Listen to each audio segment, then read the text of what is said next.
Le divorce. Carmela. Jésus, peut-être veux-tu me parler du divorce? Jésus. Oui, ma fille. Avant tout, je te dirais que la famille est la cellule de la société, et qu'une société est saine si l'ensemble des cellules sont saines. C'est pourquoi l'œuvre délétère du malin tend particulièrement à désagréger et à ruiner la famille en semant des haines, des litiges, des rancœurs et des jalousies à n'en plus finir. La famille humaine est l'image de la famille divine, de la Trinité sainte, et elle doit prendre comme modèle la famille humaine, dans laquelle moi, le Fils de Dieu fait homme, je suis né et dans laquelle j'ai vécu. La base et le lien de la famille naturelle est l'amour, qui est émanation de la divinité quand il est vrai. L'amour fait de l'union entre deux êtres qui s'aiment une véritable fusion, une compénétration, une identification tellement profonde que l'un n'existe que pour l'autre. Lorsque cette communion d'esprit et de corps, de cœur et de volonté est voulue et accomplie sous le regard de Dieu, comme dans le mariage, pour remplir une tâche déterminée ou pour accomplir un devoir imposé par Dieu lui-même, alors cette communion ne peut être qu'un lien éternel, et il ne peut être rompu que par la mort, si l'on ne veut manquer ni à la volonté, ni à un commandement de Dieu lui-même.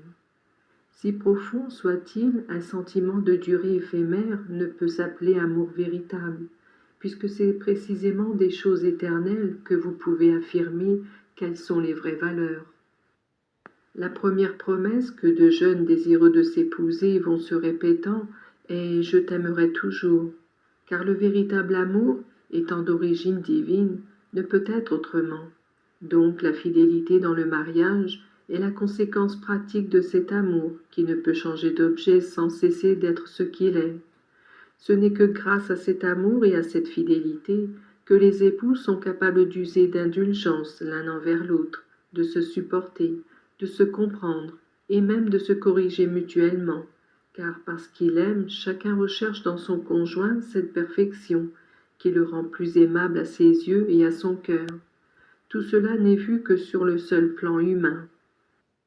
Quand ensuite le sacrement de mariage vient consolider, bénir et vivifier de sa grâce cette union naturelle basée sur l'amour, alors les époux deviennent capables de véritable héroïsme, au point de sacrifier leur vie même par amour du compagnon ou de la compagne de leur existence.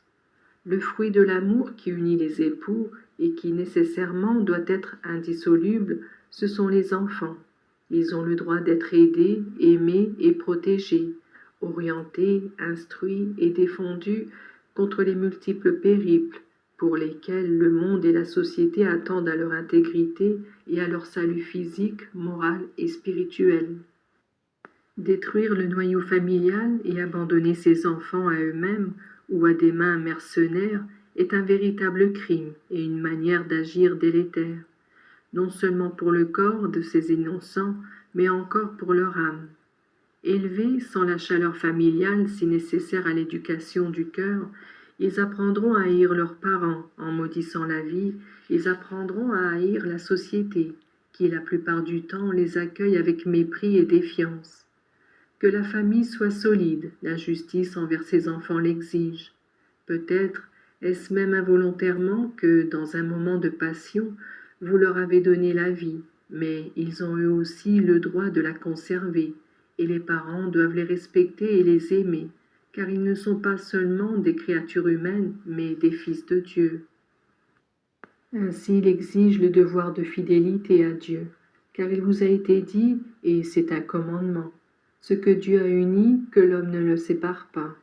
Ainsi il exige la dignité de la personne humaine qui, pour tenir un serment et une parole donnée, doit être prête à affronter tous les sacrifices. Ainsi il exige la société qui, pour être saine et efficace dans son œuvre en faveur des individus, doit être basée sur l'ordre. Eh bien, ma fille, tout ce qui concourt à maintenir et à répandre ces principes est bien, et tout ce qui s'y oppose et les détruit est mal. Voilà pourquoi le divorce est un mal exécrable et diabolique, car il a vraiment été inventé par le malin, lui qui est semeur de haine, de discorde avec toutes leurs conséquences.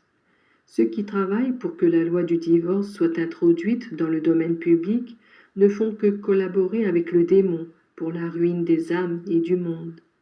Travaille, ma fille, pour que dans l'amour le plus saint et le plus pur se consolide la famille qui tire ses origines de Dieu et qui, bénie par lui, peut goûter d'innombrables joies, prélude de joie divine et éternelle.